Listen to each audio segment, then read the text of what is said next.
welcome back to my channel. I'm carrying on talking about what happened at the NAS mental health conference because there's so much to cover, which is why I'm doing so many videos on it. It's going to take me a long time to cover everything. So carrying on really from the last video when I was talking about Hannah Belcher's talk on autistic masking, and I was just saying it when I got cut out in my other video, how Hannah Belcher's research shows that even when autistics do mask, other people often aren't very forgiving because they still detect that something isn't quite right, but they often, without knowing that the person's autistic, and often, and the person who's masking might not even know they're autistic either if they haven't yet been diagnosed. But even if they're masking, they're still often a kind of something that isn't quite on the same wavelength as like a non-autistic person. So non-autistics, Hannah Goffman's research still judge autistic people more negatively than non-autistics. But when they know that a person's autistic, then they tend to judge them more favourably because their perceptions change and they're often more forgiving. Not always, obviously it depends on their understanding of autism, but it's often because if they don't know the person's autistic, they tend to judge them like a non-autistic, but they notice that they're not quite, they're not quite there, even if the person's masking really well, because so they won't think, oh, that person's autistic, because the person's not masking really well, but they will still usually notice something that isn't quite, that's a little bit off, which I thought was quite interesting. So as I say, she was talking, interestingly, she made an interesting point about autistic people in so-called neurotypical social culture. The idea that neurotypical social culture is very different to autistic culture in inverted commas, and that autistics need to put more effort in over a longer period and in more situations to mask their traits than say non-autistics, because everyone masks. It's just a sort of difference in intensity, and because the social culture, she argues, is different. Your neurotypical social culture is different, say, to a more autistic culture in inverted commas. Autistics have to put in more effort because the neurotypical already fits into that culture. They might still have to mask and stuff, and that can still be tiring, particularly if you're more, like, say, a more introverted neurotypical might still find that very tiring, because obviously, like, neurotypicals find it more or less tiring, and I guess the most extroverted probably don't mind it the least, and they often thrive on masking and playing roles and stuff. But generally speaking, like neurotypicals, they just blend in more simply because for social culture, they're innately wired to understand that social culture and to do what they need to do to fit in. It comes more naturally to them.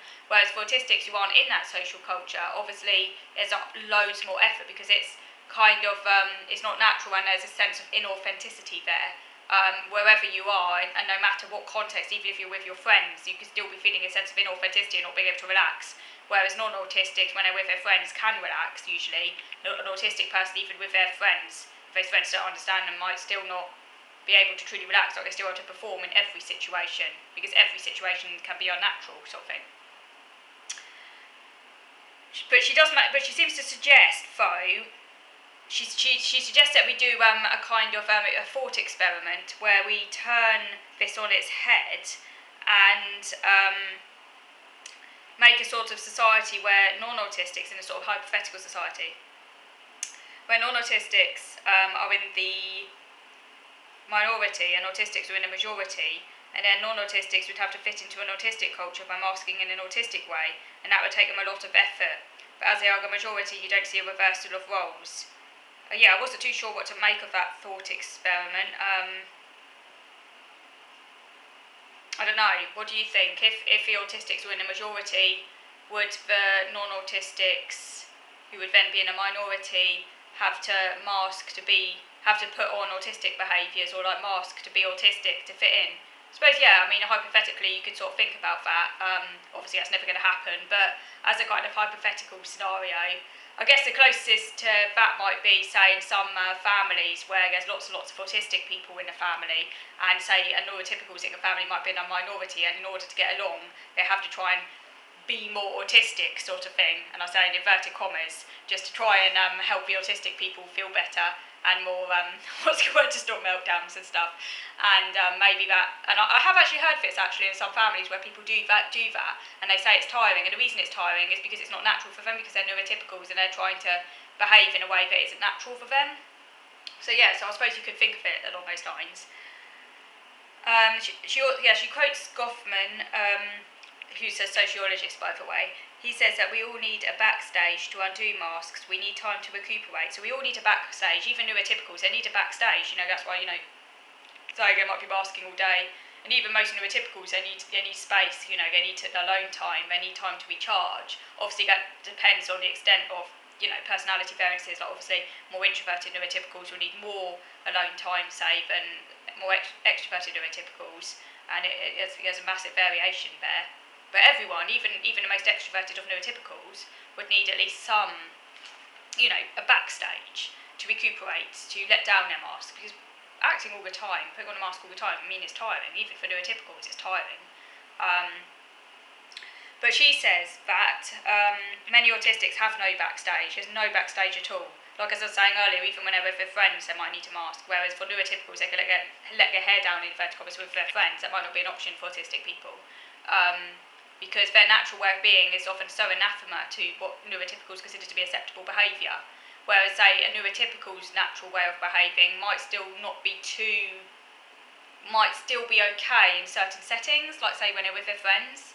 An autistic's natural way of behaving might still be considered too unusual to be accepted. So an autistic might still feel the need to mask, say, even when they're with their friends, for example, and not really have a backstage. Even some autistics have to mask when they're at home if their parents or family don't fully support them. In my case, I don't mask when I'm at home. I don't mask really when I'm with my dad, for example. I don't mask. I don't really mask really, and I think it would be like awful, like if you felt you had to mask either with your own parents or like I do.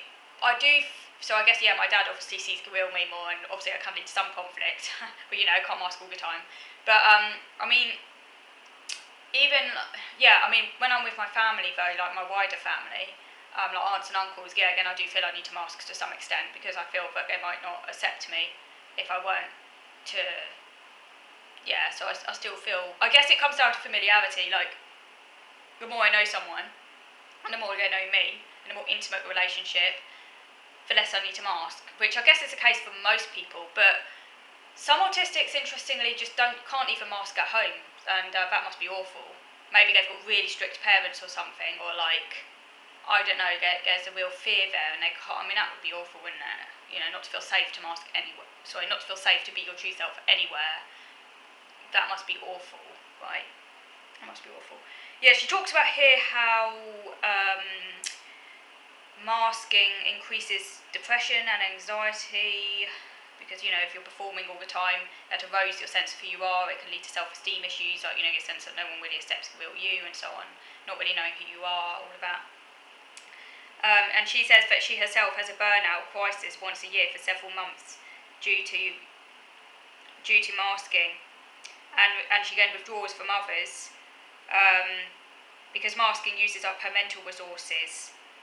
So she has a crisis about once a year, but for several months she'll have a burnout, and then she can't see any other people, and it's like this cycle because then she worries that other people won't like her, and then that feeds into this sense of like inferiority, and she says it's like this vicious cycle that she goes through. So as I was saying, she talks about how masking uses up mental resources that then can't be used elsewhere. For example, if you're having to memorise social scripts and inhibit your natural behaviours, this leaves less resources, mental resources, for doing other things because you're using everything just to put on this act. Like say if you're in work, for example, most people, a lot of their resources will be going into doing a job. If an autistic person is doing two jobs at the same time because they're trying to put on this act all the time, which doesn't come naturally to them.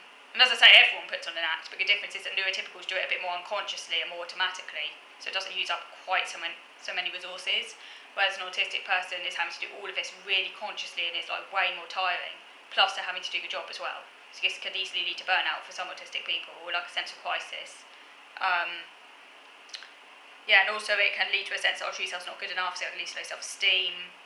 So I'm going to move on to the next video just to carry on this so this doesn't block out me. Okay, moving on to video number 2 now.